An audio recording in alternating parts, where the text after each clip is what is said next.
Imam Ahmad mengatakan, telah menceritakan kepada kami Abu Muawiyah, telah menceritakan kepada kami Al-Amasi dari Muslim, dari Masruk, dari Hobab ibnul Ad, yang mengatakan bahwa ia adalah seorang pandai besi, dan ia mengutangkan sesuatu kepada Al-As ibnu Wa'il. Lalu ia datang untuk menagihnya, tetapi Al-As berkata, "Demi Tuhan, aku tidak akan membayarmu sebelum kamu kafir kepada Muhammad." Maka Hobab berkata, "Tidak, demi Allah, aku tidak akan kafir kepada Muhammad sampai kamu mati pun. Kemudian kamu dibangkitkan." Al-As ibnu Wa'il mengatakan, "Kalau demikian, biarlah saya mati, lalu saya dibangkitkan dan kamu datang kepadaku.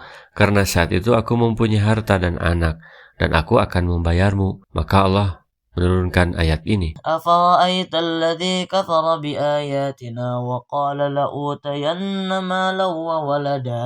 Lalu apakah engkau telah melihat orang yang mengingkari ayat kami dan dia mengatakan, pasti aku akan diberi harta dan anak.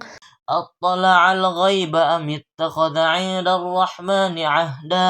Adakah dia melihat yang gaib atau dia telah membuat perjanjian di sisi Tuhan yang Maha Pengasih? كلا سنكتب ما يقول ونمد له من العذاب مدا. Sama sekali tidak. Kami akan menulis apa yang dia dikatakan dan kami akan memperpanjang azab untuknya secara sempurna.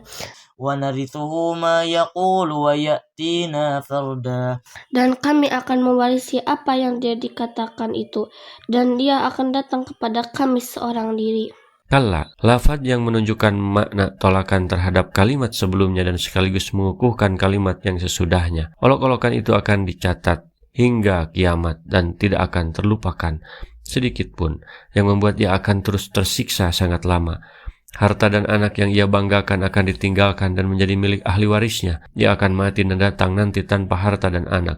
Ia datang sendirian dengan terhina. Mengapa mereka mengolok-olok dan menghina orang mukmin? Karena mereka merasa mulia dengan harta, anak, kelompok, golongan, dan kemewahannya. وَاتَّخَذُوا مِن دُونِ اللَّهِ آلِهَةً لِيَكُونُوا لَهُمْ عِزًّا. Dan mereka telah memilih Tuhan-Tuhan selain Allah, agar Tuhan-Tuhan itu menjadi pelindung bagi mereka. Allah Subhanahu wa Ta'ala menceritakan perihal orang-orang kafir yang musyrik terhadap Tuhan mereka, bahwa mereka menjadikan sembahan-sembahan selain dari Allah sebagai Tuhan-Tuhan mereka, yang dengan Tuhan-Tuhan itu mereka membanggakan dirinya dan meminta pertolongan kepadanya.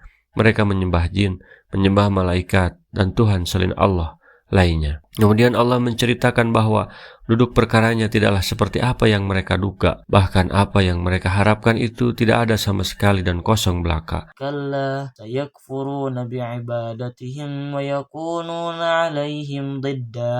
Sama sekali tidak. Kelak mereka sesembahan itu akan mengingkari penyembahan mereka terhadapnya.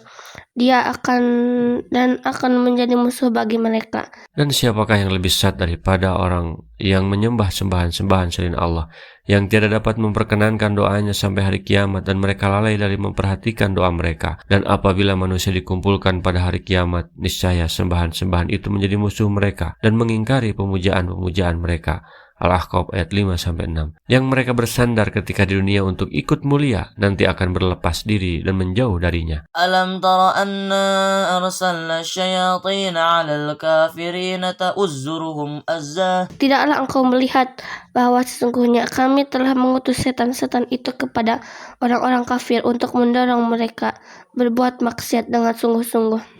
Jangan heran atas tingkah laku mereka, karena setan sudah mendapat restu dan izin dari Allah untuk terus menggoda mereka supaya demikian. فَلَا تَعْجَلْ عَلَيْهِمْ إِنَّمَا نَعُدُّ لَهُمْ عَدًّا. Maka janganlah engkau Muhammad tergesa-gesa memintakan azab terhadap mereka, karena mereka menghitung dengan hitungan teliti datangnya sehari siksaan untuk mereka. Janganlah kamu terburu-buru, hai Muhammad, meminta kepada Allah agar azabnya segera ditimpakan kepada mereka. Sesungguhnya kami sengaja menangguhkan mereka hanya sampai waktu yang tertentu lagi dipastikan, dan mereka pasti akan mendapat azab Allah dan pembalasannya. Allah menghitungnya dengan sangat teliti, tidak terlewat sedikit pun. Setiap perilaku buruk mereka terhadap dakwah, Allah catat dan tidak akan luput sedikit pun dari siksanya. 3 pelajaran penting dari episode ini. Yang pertama, don't hate me. Jangan menyakitiku, karena itu akan membangkitkan semangatku untuk menang. Kamu boleh sekarang menghina, mengolok-olok, tapi tunggu berapa saat lagi. Aku tidak seperti yang kamu kira. Yang kedua, jangan dengar kata-kata negatif dari mereka, karena itu dari setan. Jangan lihat perilaku jahat mereka, itu pun hasutan setan. Tetap lurus ingat kepada Allah dan berada di jalan perjuangannya. Yang ketiga, sukses butuh proses. Allah sudah berhitung kapan kamu akan sukses.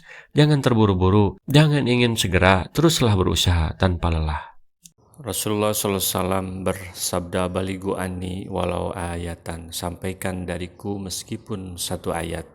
Mari kita sebarkan jalan kebahagiaan dengan like, share, dan subscribe channel ini.